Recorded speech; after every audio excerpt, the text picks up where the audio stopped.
have you been in Alaska, Captain Justin? This is my 14th summer up here now. So at what point are you from here? That's a good question. I think when you buy a house, I think you're from here. When you buy a house? Yeah. Where are you taking me? We are heading right now.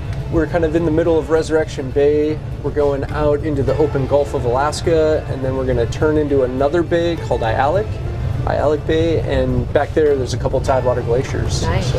You're going to see, number one, amazing geology. You'll see the wildlife in their natural environment, and of course the number of animals varies. Different types of animals in the spring. We have the gray whales that come in, and then we have the orcas that follow the gray whales up. And right now the orcas are feeding on the silver salmon that are here in the bay, because it's all about the food. 2 years ago, I was on a little bit smaller boat driving that, it's called the Viewfinder. So I was driving the Viewfinder. We went out a little bit further than we usually go, and we came across some orcas.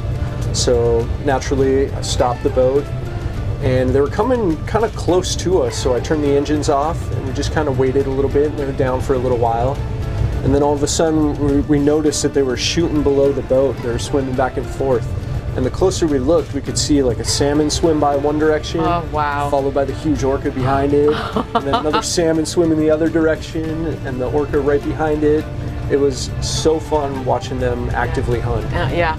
Right below us. Right below you. It was insane. That is great. I'm a meteorologist, so for me, I like to talk about the weather. It's gorgeous today. We're in the 70s with partly cloudy skies and light winds. So tell me what weather's like out here. And light wind is really nice because we're going to be going into the open Gulf, and if it's really windy, especially coming out of the east, the seas can get pretty big sometimes, you know, but it should be nice and pretty flat today, so I'm really excited about it. Well, the weather in Alaska is especially in the southern edge, is very temperate. We have maybe 10 or 15 degrees cooler than Seattle. Because we're on a bay that's 600 feet deep, it keeps the moderate temperatures here year round. It's very unusual to get below zero, and so we get a fair amount of snow. Sometimes we'll get up to 8 feet of snow during the winter. But it usually snows for a couple of days, and then it warms up and rains for a couple of days, and we don't get the sustained cold like you do up north in Fairbanks or Denali. In the interior, you have 100-degree temperature change, because you can go from 70 above to 30 below in the interior, and more extremes on that.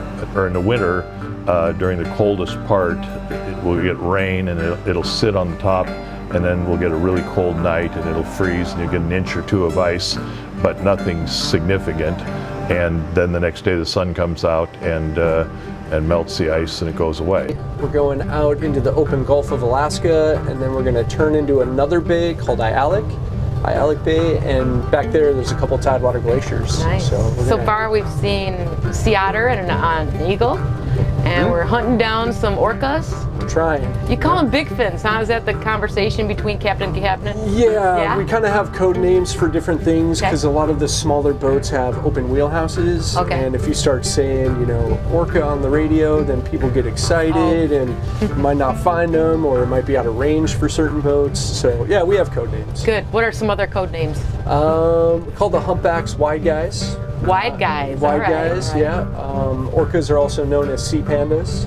Sea pandas, I can see why. Yeah. What a dream job, Captain. It's great. Yeah. Yep. So you come from North Dakota. I don't know a whole lot of ocean there. Not a lot. But I always joke and say that's where the really good captains come from. Oh, so. Is that right? Okay. What made you want to do this job? Tell me a little bit about your story. I had a cousin who came up here one summer, and he fell in love with the place, and he told me about it. I said, yeah, that's something I would like to do, at least for a summer. Sure.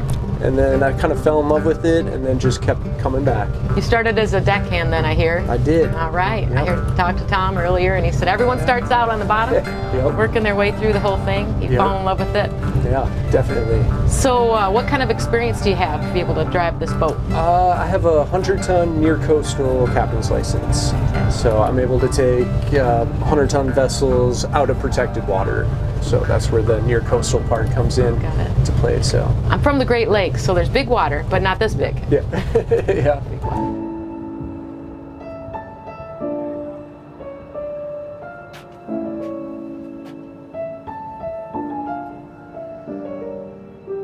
As we're standing here, you can hear it groan and see it move. It moves actually 3 inches per day, and we're watching parts of it calve off. That basically breaks off and goes back into the water, and you can almost feel it before it happens. From the water level, it's about 400 feet in the air, and it looks blue, doesn't it? It looks like it's blue, but it's actually, that color is just all the colors of the rainbow in there. That snow, the ice is so compacted that it creates the color of blue, because that is the color that's the most highest frequency of the rainbow.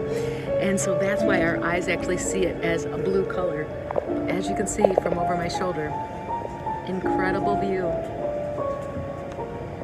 Well, the glaciers, there's no question that the glaciers are receding. They've been receding for hundreds of years. If you go back to Captain Cook days, the glaciers across the bay here, that whole valley had a glacier that came right down to the bay 300 years ago.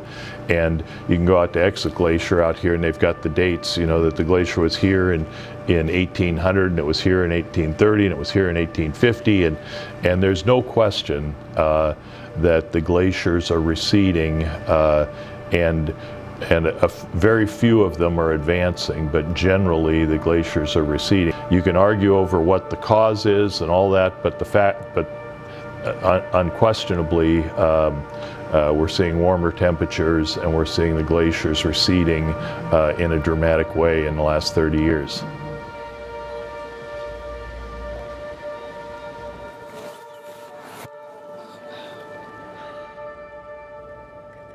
Yeah, all these mammals are protected, so we want to be real respectful to them, keep our distance, be mindful of how we approach them, how we view them, how long we view them. All the captains work together, so we're not all on one whale at one time. You know, we kind of space it out, and just be as respectful to the wildlife as we can. Yeah. Don't want to disturb them. How many miles is this circuit we're doing today?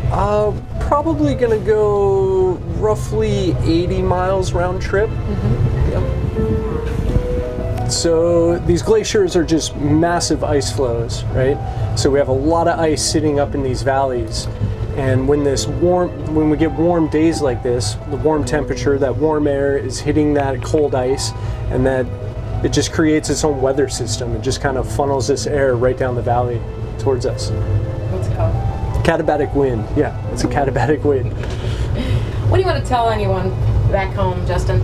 I want to just invite everybody to come up here to Alaska. It's an absolutely beautiful place, and it's so gorgeous and so rugged that I think everybody needs to see it. What a view. Best seat in the house. It is. Yeah, not a bad office view.